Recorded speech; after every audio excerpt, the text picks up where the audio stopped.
number 1 midda koobaad ee haddii aad samayso canuga wax weyn ka qaban karto waxaa waaye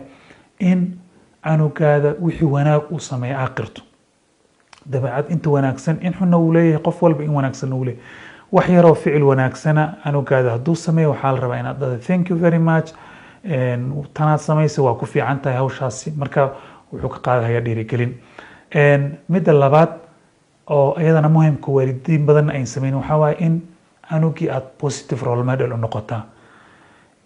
qudwa xasana waxaa la dhaho. inaad tusto canugii haddii kindness inaad naxariis badan tahay, inaad responsible tahay oo mas-uuliyad aad qaadi karto. ha noqonin cunugaadi inaad ku riixdo wax adiga waqtigu marahayo aad rabi lahayd inaad samayso. tusaale ahaan adiga qaadaa cuntaa, sigaaraad cabtaa, ha isku dayin marka haddii tusaale ahaan qof waalidkii baa qaad cunay sigaar cab waaye, waxaana rabtaa canugii inuu samaynin, taa way adkaanaysaa sababtoo adigu wax ka arkaya canugii, adiga waalidka role model ama qudwa uu kugu dayanaya. marka malihi yani inuu cunugii haddii adiga aad qaad cuntahay cunugka qaad cun noqdo, laakiin role model waxaa inaan isku daynaa ilaa xad annaga inaan dabeecadeena iyo waxaan ku dhaqmayno dhaqankeena aan hagaajino si canugina uu hagaago. midda saddexaad oo laga yaabo waalidiin badan in la yaabaan waxaa waaye in canuga aad u ogolaato caaqibada ka imaanaysa ficilada khaldan uu sameynaya aad u ogolaato. tusaale ahaan canugaada school baskii u imaanaya oo qaadayay ayaa ka tegayba, haddaa barto mar walba iskuulka baska uu ka tagay inaad ama taxi u karayso ama adiga gaari ku qaado iskuulka ageyso, lazy iska ahnaya waqti fiican ma soo kacaya. laakiin haddaad tusto hadduu baska ka tago waqti fiican soo kici waayo inuu lugaynayo iskuulka u lugaynayo, then markaas cunuga uu ka dadaalaya arrintii xooguna saaraya. marka waa in waalidku waan ogsoonay carruurta waxay isku dayeysaan inaad wixii dhibaya aad ka ilaalisaan, laakiin cunugu inaa xad waa inuu mas-uuliyad qaadi karo, responsible u noqon karo. midda afraad ee muhiimka waxaa waaye in canugaada waqtigaas marahaya ee isbidka ah ee xaaladiisu ay culus tahay aad waqti la qaadato. waqtiyada ugu muhiimsan waxaa kamid ah waqtiga cuntada la cunayo, sida habeenkii oo kala badan la isku yimaado cashadoo kale,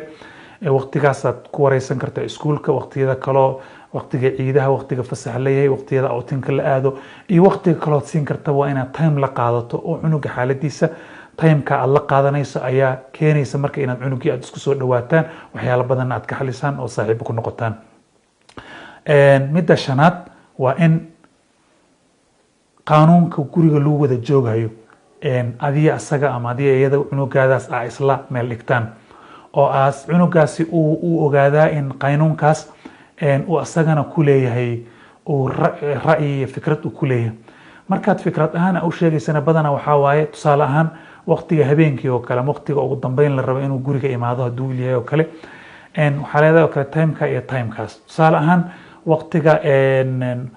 gabar waaye weekendkii oo kale mise sundaydii oo kale waxaa rabtaa inay shaqo guriga ay kaa caawiso, waxaad dhahaysaa tusaale ahaan 2 wax oo adiga aad rabto labadaba oo okay kule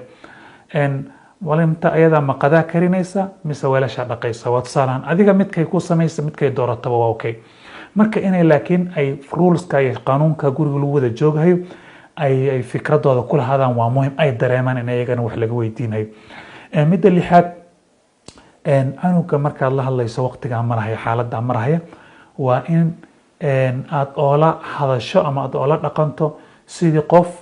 saaxiib aad la tahay oo kale, waalid iyo saaxiibkiis oo kale, ha oola dhaqmin waalid iyo canug yar. remember canugan waqtigaa marahaya wuxuu dhahaa independence uu rabaa, inuu madax banaanaadu rabaa, inuu fikradiisa leeyahay iyuu rabaa, hadalkaadaba ma dhageysan rabo sababta waa hormoneska iyo waqtigaas maaragta xaaladda oo jirkiisa iyo maskaxiyan marahaya waay. marka waa inaad si taxadar leh aad oola dhaqantaa, oodan oga dhigin sida ooda yasin, ooda canaanta iyo wixii lamidka aad ka ilaaliso sida ilmo caruur oo kale oola dhaqmin. midda lixaad ama midda toddobaad aan dhaho, midda toddobaad waa in aad xoogga saartaa wixii muhiim ah oo waxyaalaha yaryar aan macnaha lahayn aad ku daalin. cunugu noloshiisa dhan adiga waad mashquulsantahay, enerjigaada iyo timekaada aad ku bixiso canuga waxyaalaha muhiimka u ah oo aad ka ogaan karto ee aadan waxyaala aan macno lahayn aadan ku daalin oo aad maaragtay wax yaroo duduma ahaan aad bur weyn ka dhigin oo wax yar oo yar aad bur weyn ka dhigin. midda sideedaad ha isku dayin canugaada comparison inaad u samayso isku daydo hebel canugiisa saasuu samaynaya waa sa adigu wuu kula mid yahay waxbarashada saanuu ku fiican yahay kanuu sameeyaa adigana maxaa u samaynayni comparisonka ama inaad cunug kale aad barbar dhigto waxay ka dilaysaa kalsoonidiisay baabi'inaysaa adigii asaga isku kindiraysaa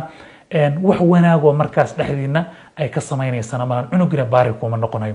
haddaad ka ilaaliso comparisonka inaad isku daydo oo aad maarata cunug kale aad isku daydo ka ilaali. midda sagaalaad oo muhiimka waxaa waaye canugaada wixiisa khaaska ah iyo sirtiisa khaaska ah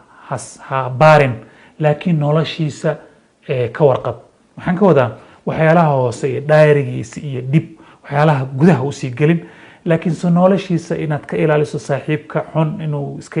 inaad ogaato saaxiibkiisa si saaxiib xun uunan oola noqonin oo muqaadaraad u bilaabin inaad waxbarashadiisa ilaa xad ka warhayso si uu aad u toosiso meeshu ka khaldan yahay laakiin waxyaalaha hoose iska ilaaliya dhexgelin.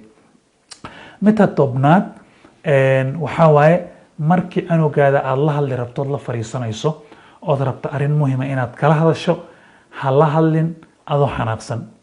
isku day waqti asagana uu degan yahay adigana aad degan tahay inaad si tartiiba u fariisataan oo one on one maaragtay aad u fariisan kartaan arrintaa oo uga hadli kartaan si haddii kale haddaad la hadasho adoo xanaaqsan ama isagoo xanaaqsan wax natiijo wanaagsan oo aad hawsha ka gaaraysaan malaha. midda last but not least ama midda ugu dambaysa waxaa waaye canugaada canaanta iyo sida ka ilaali inaad hoos u dhigto oo aad liido oo cunugaad canaato iska ilaali. saan sheegnay canugan asagaba wuxuu rabaa waqtigan asaga inuu kaa weynaado kaa madax banaanaado inuu heer gaaro caruurnimadana wuu ka tagahayaa qof weyn inuu noqdo rabaa asaga peer pressure iyo waxa ku jiraan saaxiibo badan uu ka qaadanaya saaxiibadiisu kaa jecel yahay ama ra'yigooda uu ku kalsooni qabaa kaada adigu wuxuu ku arkaaba old school inaad tahay aad